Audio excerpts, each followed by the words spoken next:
The Terrans held by OGGruntComm.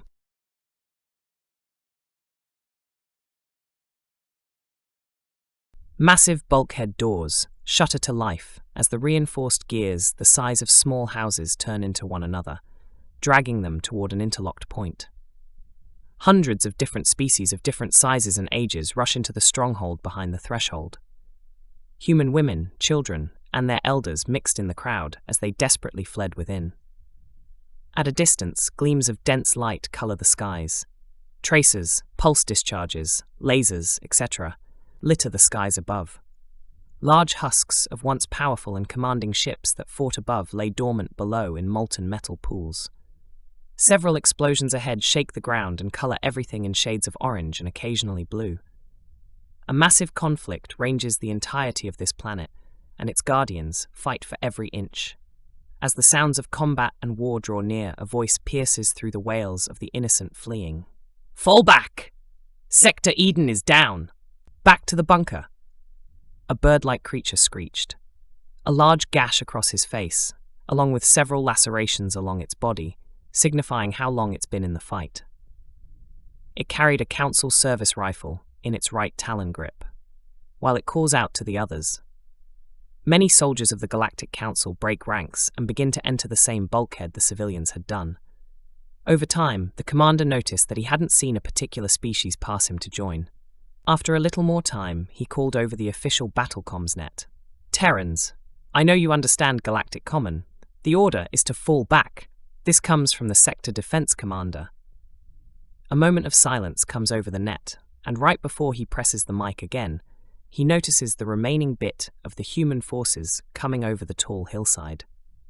With them were several remaining Terran hover tanks, a company worth of Terran soldiers, platoons worth of Terran Marines, and a squad of combat medics. A smile forms across the flesh along his beak before falling back into a frown. He noticed the humans stopped just at the hill's horizon and began checking their ammo, gear, and the placements of their crew-served weapons.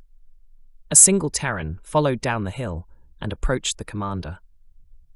"Hey, Tweety," the Terran said. His body looked ravaged by war. Terran armor is known for its insanely dense and protective combat skin/plating and firearms that can penetrate mech armor. They are the most elite fighting force of the galaxy, and right now, a Terran looks as if it's been stomped on, cut up with a cheese grater and burnt against a sun. "I told you not to call me that anymore. I got promoted. It looks bad," the sector commander said. Yeah, well, you were Tweety in Academy, and you're sector commander Tweety now." The Terran laughed, punching the sector commander on the shoulder. "What are you doing, Brad?" "Brad? What are we, Tweet? Fucking professionals," the Terran said, legitimate frustration apparent in his eyes. "All right, Smokey, why aren't you in the stronghold?" The sector commander looked straight into the Terran's eyes. He was much bigger than the other Terrans, and he never quite understood where the muscle stopped and the fat began. Hence the name, Smokey. "Look, Tweet." The Terran took a deep breath. "We aren't going in there," the Terran said while loading a fresh magazine into his rifle. "Boo," the sector commander said before being interrupted. "We got our kids in there. You got your kids in there. Our pops, moms, etc., etc. This is the last stop. We need to either stop them or slow them until my guys can get here." The Terran gestures to the large blast doors of the facility. "If we don't at least slow them down, they are going to bust in those walls and slaughter everyone we loved, drank with, saw grow up, hatch, whatever.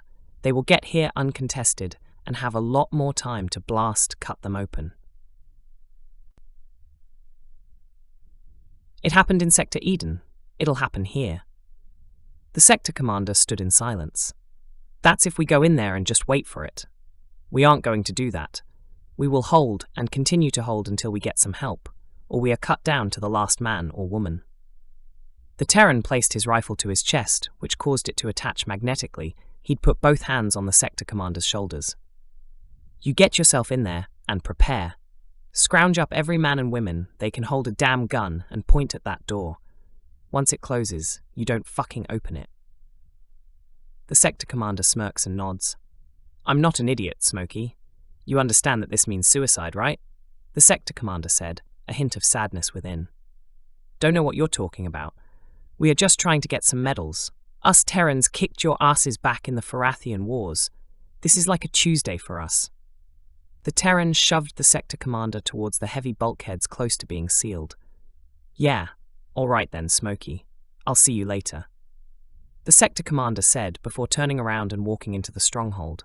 He'd turn his head to see the Terran looking back at him. The Terran nodded and turned back towards the others, yelling out, "Hey LT, get that tank looking down that core." The doors shut with a heavy clunk.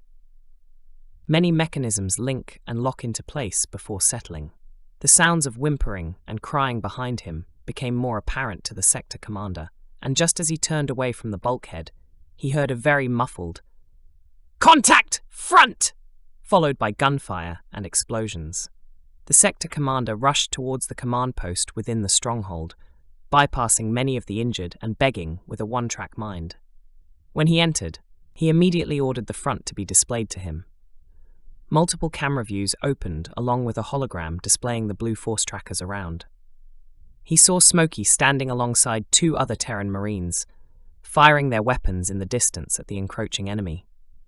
With each passing moment, he witnessed Terran after Terran fall to overwhelming firepower.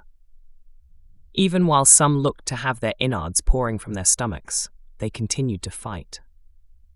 Combat medics rushed back and forth between downed Terrans, attempting to get the few savable to combat-able. The 2 main battle tanks fired their main gun, even as they began to melt from the non-stop engagement.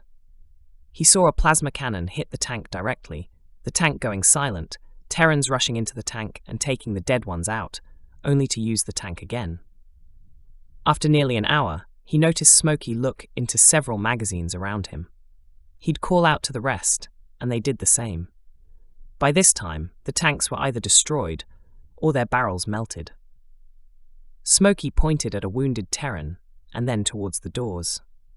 The sector commander witnessed the Terrans drag the wounded while under fire to the doors. The Terrans placed their wounded against the doors so that they were propped up, handing their rifles, magazines, and grenades to them before standing spread out in front of the doors. Smokey climbed into the tank with the melted barrel and shifted it toward the blast doors. After some time, smoke canisters are fired in front of the tank's turret, pointed at the door. This was followed up by Terrans deploying their own smoke canisters. The overwhelming enemy had just started climbing over the hills, cutting down the remaining Terrans, holding the higher ground. The smoke began to bellow and cascade across the entire front of the blast doors, covering every Terran and wounded Terran with it. The sector commander focused on Smokey's commands, and his heart dropped once he heard the last word. Smokey didn't call for a retreat. He wasn't covering their escape back into the stronghold. He yelled out one distinct word that solidified his legacy for years after their world's liberation. "Blades!" A solid blue-bladed light emanated from a hilt he carried in his one undamaged hand. This was followed by many streams of blue light coming from every standing Terran. And as the enemy flowed into the smoke-covered battlefield, for another hour, each light dimmed out but continued to fight. And for another 15 minutes, the wounded held off the rest. Help arrived soon after. Before the enemy even had a chance to touch the stronghold's doors, steel fell upon them like rain. Orbital bombardment cannons from the newly arrived Terran fleet completely decimated what little remained of the attacking force. The sector commander finally gave the order to unseal the bulkhead doors. He entered the bloodied battlefield ahead of him. Piles of bodies stacked by each fallen Terran, the biggest being near a slumped, larger-than-life Terran, his blade still activated and his hands still tightly held around the hilt. His wife cried beside him, but his son stood. Tears stained his ash-covered face, but he did not weep. His eyes were set aflame, his body posture straightened, and his hands clasped tightly. The sector commander stood next to Smokey's son, speaking after some time. "He saved thousands, son. You should be proud." The young Terran looked up at the sector commander, then back at his lying father. "I'll save more." The end. Like and subscribe for more content.